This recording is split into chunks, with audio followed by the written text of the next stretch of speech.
Hola, ¿qué tal? Yo soy Daniel Valles y este es El Meollo del Asunto en Radio Mexicana 1300 de la AM.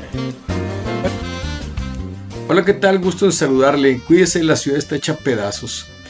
La afamada revista médica, amigos, The Lancet, ha concluido y presentado un estudio mundial sobre el impacto que el COVID-19 ha provocado en las familias del mundo, especialmente entre la población infantil, pero no se refiere a menores que hayan perdido la vida o se hayan infectado necesariamente, sino entre la población que ha quedado en la orfandad. Le llama la pandemia silenciosa, la que ha dejado hasta el mes de julio de este año más de 1 millón de niños huérfanos en el mundo. En México se contabiliza de manera incierta por falta de datos al menos 131,000 niños y niñas. Con una tasa de mortalidad alta en los adultos y más alta en adultos mayores, esto se convirtió en una amenaza para los padres y abuelos de estos niños que viven en hogares con sus hijos en comparación con los más jóvenes, o sea que se han muerto los más adultos, por supuesto, que niños. Sin embargo, el estudio afirma que si bien los contagios y complicaciones de la enfermedad en menores suelen ser mucho menos comunes, el hecho de que el COVID esté arrancando a los padres de los brazos de sus hijos se convirtió en una pandemia silenciosa que puede derivar, fíjese bien, en pobreza y riesgo psicosocial para los menores.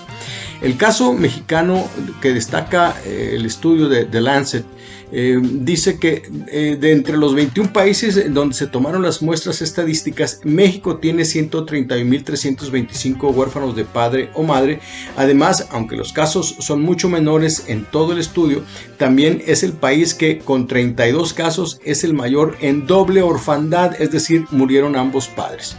No existen cifras oficiales acerca del número de huérfanos por COVID, pero la Secretaría Ejecutiva del Sistema Nacional de Protección Integral de Niños, Niñas y Adolescentes, el CIPINA, estima que el 42% de las más de 216,000 muertes hasta abril fueron de padres y madres de familia. El caso mexicano destaca en el estudio de The Lancet, pues se tomaron muestras estadísticas y México solamente pudo comprobar 131,325 huérfanos de padre o madre, aunque se sospechan que hay más.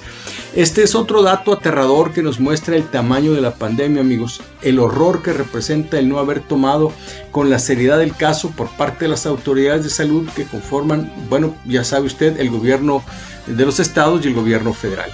También muestra la complacencia con la que los gobiernos de los estados que conforman la República Mexicana han actuado durante este año y medio, y casi todos ellos, por no decir que todos, hicieron caso omiso de las medidas que el gobierno federal no tomó, como el de no hacer pruebas PCR, lo aceptaron, como el de no permitir que se adquirieran vacunas cuando ya estuvieron disponibles, lo aceptaron, cuando el presidente decía que no había que usar cubrebocas, no dijeron nada, cuando constataron las empresas y los comerciantes que querían comprar vacunas una vez que estuviera disponible la vacuna, y además se ofrecieron a comprar medicamentos e insumos médicos que hacían falta y no protestaron como debieron haber protestado. A esto sucedió y se dieron cuenta de ello, bueno, ya sabe, a partir de marzo y abril del año pasado que tuvimos todos estos casos de sobreocupo en los hospitales.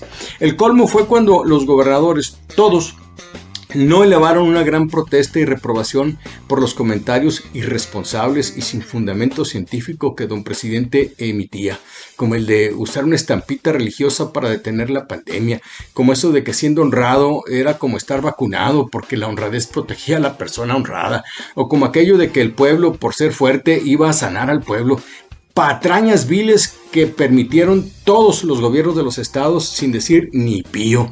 Y ni qué decir de la persona que se puso al frente del programa contra el COVID, que don presidente nombró, por supuesto, una persona que entre sus antecedentes laborales tenía el haber sido despedido por el gobierno del entonces presidente Calderón por no haber podido enfrentar la anterior pandemia, la porcina. ¿Se acuerda usted? La H1N1.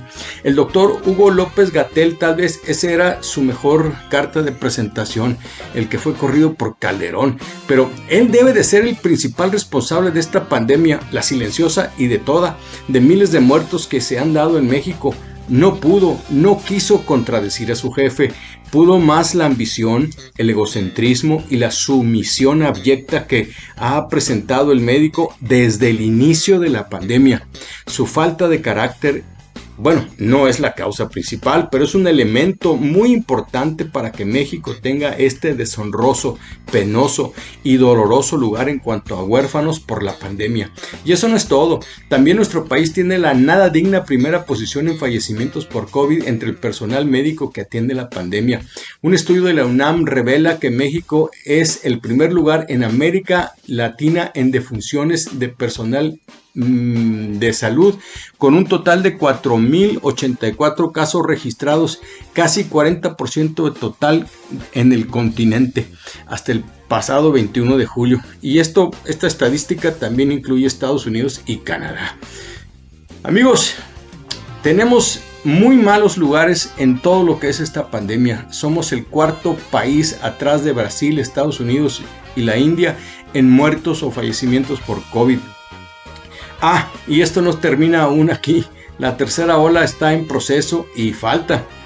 Ayer en Juárez hubo corrida de toros con mucha gente. A mí me gusta, pero no fui.